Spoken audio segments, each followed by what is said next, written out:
Ladies and gentlemen, welcome back. It's Matt Beatty. Welcome back to my YouTube channel. We're in a brand new apartment. I know it looks crazy in here. I'm not done moving, but this is the setup as of right now. We're live on Twitch right now. Y'all should go check it out. It's right here. Y'all loved the last Jacob Collier video, and so let's get into this one. Can we just be friends? Let's go. Back in the day, sort of talking a few hundred years ago, people thought that an interval called the tritone was very, very devilish, and it sounds like this.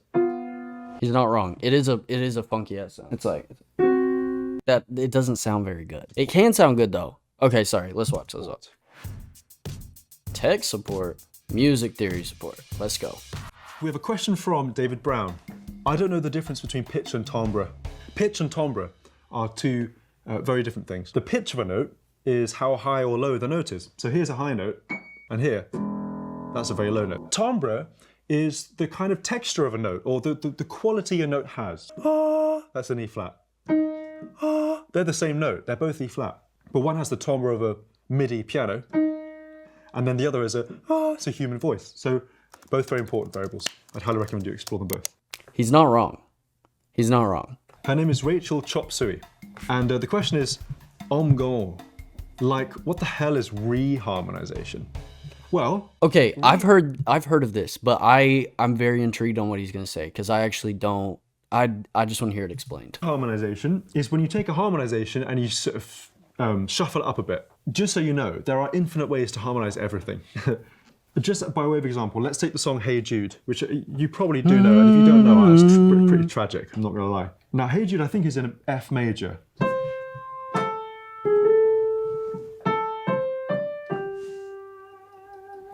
So if I harmonize that melody, it's gonna go something like this.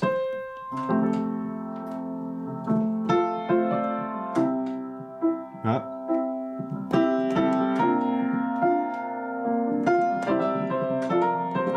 Right? So when we think about reharmonization, we take that melody and we think, how else could we harmonize this melody? Let's take these first two notes, right? Well, what other chords go with the note A? This is the note A. Now, what other chords go with A? A minor. There's tons of them. For example, D. D. Whoa. It's the 5 in D. Completely different sound. So, crazy. Oh, okay. So he means C. That's the one he meant. But what other chords go with G? Well, like E flat, for example. Whoa. So suddenly we've got.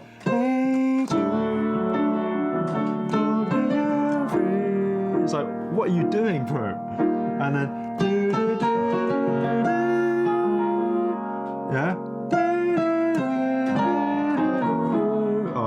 And they all have different feelings. He changed the key. Did you hear him? He said, because he changed the key. That's like, bro, this man is wicked. This man is so wicked. And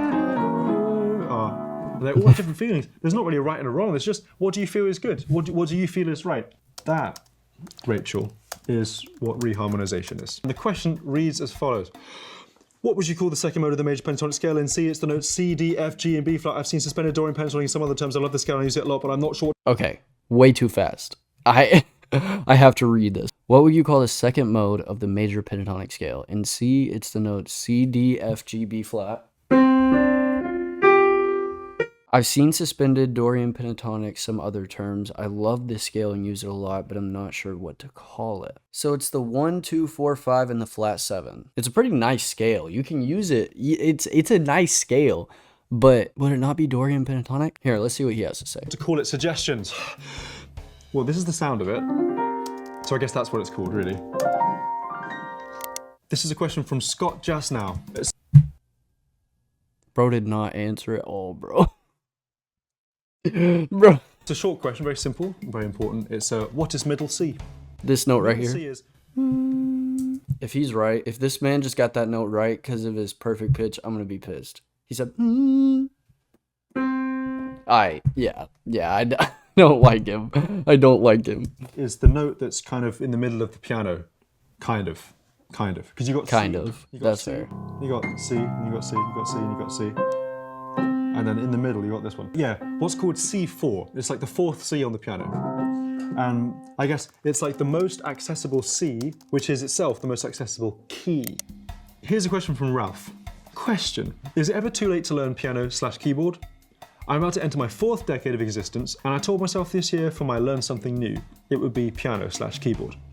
Ralph, it's never too late to learn anything in life, and I would highly recommend you learn the piano/keyboard. Bro, any of y'all that want to learn piano, bro, you have to learn it.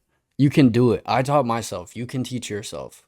Granted, I've been doing it for over 7 years, but I taught myself. You can teach yourself, bro. Literally nothing in this world is impossible if you set your mind to it. Doesn't matter how old you are, there is no cap on how relevant music can be in one's life. So I'd highly recommend you do it. Highly I'll recommend. hold you to it. I'll give you a call, Ralph. Why does music theory sound good to our ears?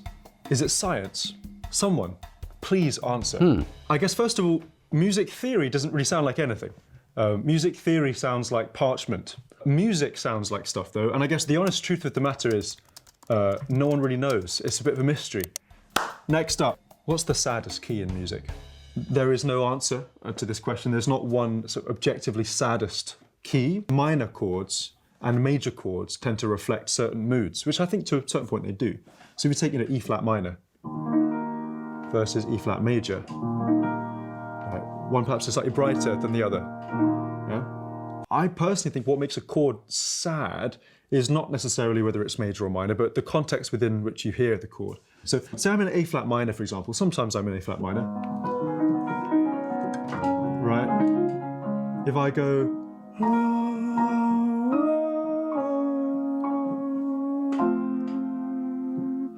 Say I did that. Most of those chords are major chords. That last chord, for example, is B major. But if I go... That's really sad to me.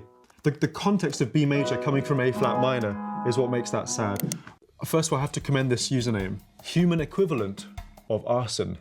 And the question is, can someone explain the circle of fifths to me because it's gibberish, right? I have the circle of fifths. Wait, I'm grabbing my piano book, bro. For anyone just getting started in music theory, bro, this is the circle of fifths. This right here will change your life, brother. This will change your life. Okay, listen here, bucko. If you learn how to maneuver through this thing, it's GG's. It's raps for the entire game. You can do anything with this circle of fifths. And it seems like so complicated. And then once you get the hang of it, it seems so simple. But there's still so many things to unlock, bro. It's endless. It's literally just a circle with a couple things written on it. And you wouldn't think that there's much to it, bro.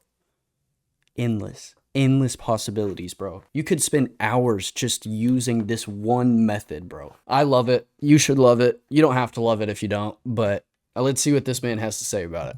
Circle of fifths. Well, there are 12 notes on the piano, right? Here they all are. And one of the best ways to display these notes is in a circle. So this is a circle, and the circle of fifths goes C, and then it goes G, and then D, A, E, B, F sharp, that's at the bottom, 6 o'clock. And then it goes C sharp, A flat, E flat, B flat, F, C. That's the circle of fifths.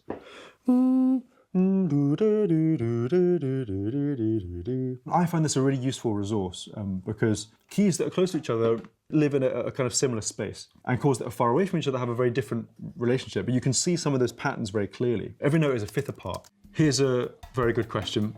What's a music theory concept that you find interesting? One music theory concept that I find interesting that I haven't already mentioned, swing percentage. If you take a groove or a rhythm, then that is not swinging. If I go then that is swinging a little bit. If I go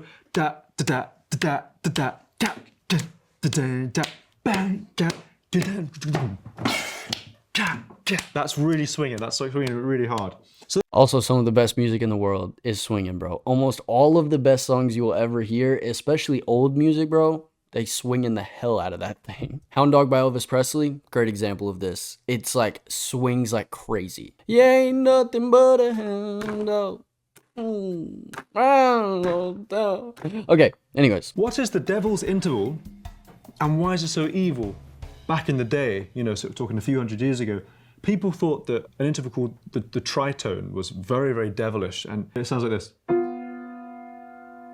Here's another one. The tritone, by nature, is not resolved at all. It's very uncomfortable to stay here. It's called a tritone because it's 3 tones added together, and in the USA, you would say it's a whole step, but here in the UK, we would say a tone. A tone is this distance. So you got tone, tone, and tone. 3 tones added together is a tritone. I just knew it as the 1 and the flat 5 of the chord, or the sharp 4. Does that make sense? In every chord, you have the 1, 3, 5, and instead of the 5 being a major, it's making the 5 a minor, or it's making a sharp 4. But either way, it turns out to be a right there. And that's where you get your diminished chords from. Those nice diminished chords, like, and then you throw the 7 on top of it, sometimes the 6.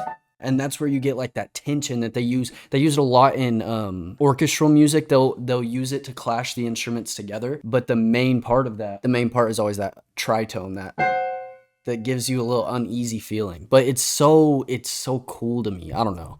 I'm such a nerd, bro. I'm such a nerd. It's so bad. There wasn't really a good use for this interval because a lot of the music that was written there was built out of fourths and fifths. Right? The idea of doing this was completely insane. And so it was such a dissonant sound with no context that all people could say was, this must be Satan. This is the devil speaking through music. In jazz, we like dissonance, and it's really interesting. Devil, devil, devil, devil, devil, devil, devil, devil.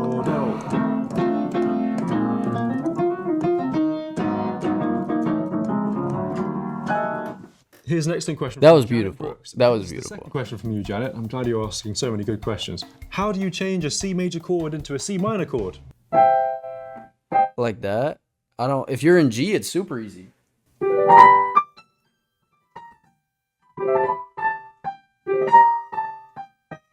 It's not hard. It's just taking the 3 and making it a minor. You have your 1, 3, and your 5, and you're literally just taking the 3 and moving it down a half step. So literally a single note. Every major chord, your first 2 fingers have 3 notes between them, and your last 2 fingers have 2 notes between them. And now you know how to play every single major chord. If you can find the first note, then you can play every single major chord, bro. I think it's awesome. Instead of there being 3 between your first 2 fingers and 2 between your last 2 fingers, it's just the opposite. So it's 2 notes between your first 2 fingers and 3 notes between your last 2 fingers to make any major chord a minor chord.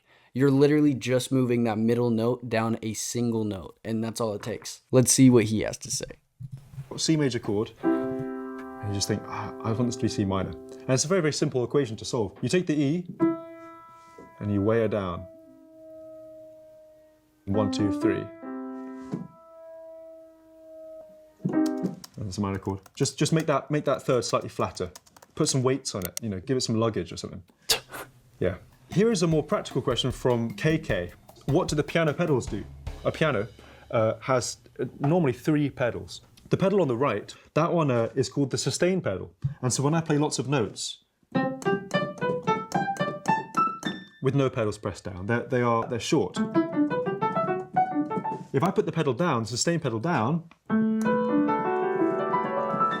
they sustain. And when I lift the pedal, It just holds the notes. That's all it does. sustaining. That means I can go, and all the notes ring, and when I release the pedal, they all stop. It's kind of like magic. So then there's a pedal on the left of the 3, is usually what's called a soft pedal. And what the soft pedal does is it makes all the notes just slightly quieter. Now the pedal in the middle, I know of 2 uses of this pedal. One is what's called the sostenuto pedal. I never knew the name. I hit the sostenuto pedal, and only those notes are sustained. And around those notes, I can actually still play staccato notes, right? Which is kind of fun because it means that certain notes will sustain, certain notes won't sustain, and you can change that chord all the time. So it's almost like a sort of halfway sustain pedal where you choose which notes you would like to sustain. The other use of the middle pedal, sometimes in upright pianos, like the one that I have at home, is the mute pedal. And so, Okay, I didn't know this actually. I didn't know there were different uses for the middle pedal. I have an upright at home. I've just taken apart my own piano. I didn't realize that the middle pedal could do different things. This is actually, I'm learning something new, chat. I'm learning something I have new. a bit of felt inside my piano at home that goes when you put the middle pedal down, and when you lift it up, then it comes off. And that bit of felt, it makes it sound really, really warm. It's between the hammers and the strings. So when you play, it goes instead of ding, ding, ding, it goes. And there's a really beautiful kind of softness about that sound. What's the difference between 3/4 and 6/8 time? There are different ways in which you can divide time. Short answer, nothing. Literally nothing. But let's see what he said. Now, There's actually a lot in common between 3/4 and 6/8, because 3/4 and 6/8 take up the same amount of time. If you're good at maths, you would have already noticed that. The main difference between these two time signatures is where the emphasis is. So with 3/4, there's an emphasis that happens thrice within that space. 1, 2, 3, 1, 2, 3. And with 6/8, the emphasis happens twice. Waltzes, right? Any fans of waltzes amongst the listeners? Leave a comment below. How do you even spell waltzes? That's so funny. Okay. And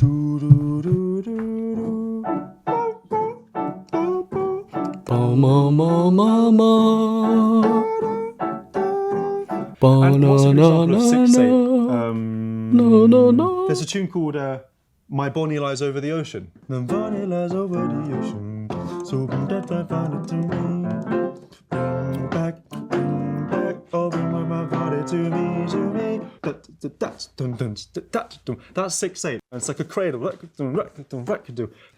So thank you, Lenny, and I hope that helps in your rhythmic quandary. Here's an interesting question from Nick Berry. Why are the black and white keys on a piano keyboard spread the way they are? I guess I'd say that all of these notes are naturals. You say C natural, D natural, E natural, but you have E flat, or D flat, or F sharp. These are different versions of these natural notes, and all the sharps and flats, those are the black keys. So you've got the naturals, and you've got the sharps and the flats. It's laid out where a tonality in its basic form is the white notes, and then the black notes are all of the kind of tributaries that lead out of that tonality. Does music theory matter anymore? It Honestly, does. the short answer is I don't know if it ever really mattered. I don't know if anything really matters, actually. But I think that as a musician, the more options you have to intuit through or with, the more interesting your palette is. There's absolutely nothing to be ashamed of zoning into the things you like and trying to understand them in more detail. So yeah, does music theory... Some of the greatest musicians in the world literally don't know any music theory. Partially because other people write their music and they're under labels that are going to help them and produce everything and have instrument players for them, and they just have to go out there and sing. But also partially because it's very simple to play simple chords on guitar and never have to learn a thing about music theory. You can be a campfire guitar player and never have to learn any music theory. I didn't touch music theory until I went to college. The extent of what I knew was what I learned in choir, and it really wasn't much. And so expanding and learning more about all the things that have to do with music theory is probably the best single thing I ever did, and I absolutely hated it. I was one of those people who was like, I never want to learn music theory. There's absolutely no need for it. I'm in my bag. I know what I need to do. But the more you learn, like literally exactly what he said, like the more you learn about all the different ways and the different kinds of music, the more you can hone in on what you want to make, and you can hear something in your head and you can put it on a keyboard, or you can put it on a drum kit, or you can, maybe not a drum kit for music theory, but you can put it on a guitar, you can put it on a ukulele, you can, you know what I'm saying? And music theory is one of those things that unlocks doors. It's like a key that can unlock doors. Now, some people don't necessarily want to go into every single door, and some people don't necessarily need to go into every single door to be successful. But if you want to unlock all of your potential in music, then I highly suggest learning music theory. Coming from someone who absolutely hated learning music theory, I'm telling you, it was the best thing I've ever done. And I'm like, not even a quarter of where I want to be. I'm not even an eighth of where I want to be. Like, you just have to love it so much that you want to learn it. Because if you don't love it, you won't learn it. It's like with anything. But let's continue. Does it matter anymore? Sure it does, but nothing really matters, so I wouldn't take it too seriously. Do different keys, presuming the modes stay the same, have distinct characteristics? Like, is there any other objective difference between A, C, F sharp, etc., besides higher or lower? Joe, it's a great question. The short answer is yes. Every key has a different characteristic from every other key. Is one of the joys of traversing the world of music is changing keys. At least you can quote me on that. That's one of my favorite things to do. If you take a different frequency, take A. Okay, frequency wise, yes, he is right. I thought he meant like the basics of mate like a scale, and like I was about to be like, I'm gonna learn something new. But yes, there are differences based on like frequencies, and there's such thing as the love frequency, and there's reasons that people like pitch up their songs. Like if you heard, there's some old One Direction songs that if you speed them up slightly and slightly up pitch them, that's what the finished version that came out was, because it matches the love frequency and it fits more into that pocket. And so it really just depends where you want to fit. And everyone knows that frequencies have things to do with humans' brains, and that not necessarily manipulation, but there are things that sound more appealing and less appealing. And so a lot of people use that to their advantage. Like it's just a big thing that a lot of people do. And Charlie Puth has a million videos on this. He studies the crap out of it. And if y'all want to learn more about that, definitely go check out his stuff on it, because he is astounding with the way that he explains that stuff. But let's continue. Over the rainbow. Way up high.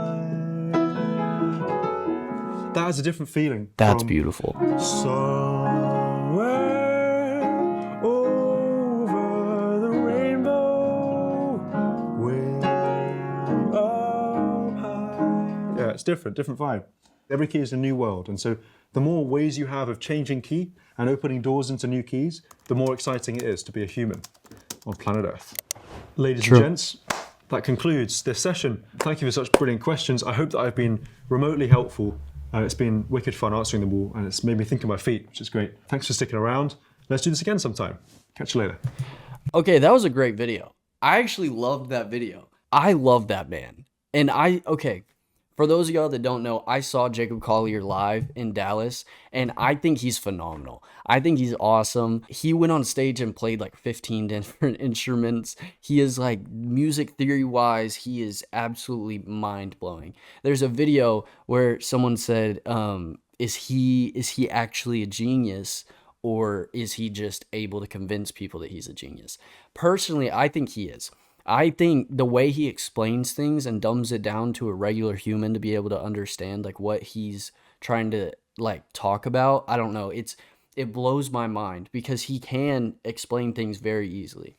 Said he's great, bro. I'm telling you, he is great. Thanks for joining chat, bro. But yeah, he just absolutely blows my mind, bro. Phenomenal musician. He had great explanations on those things.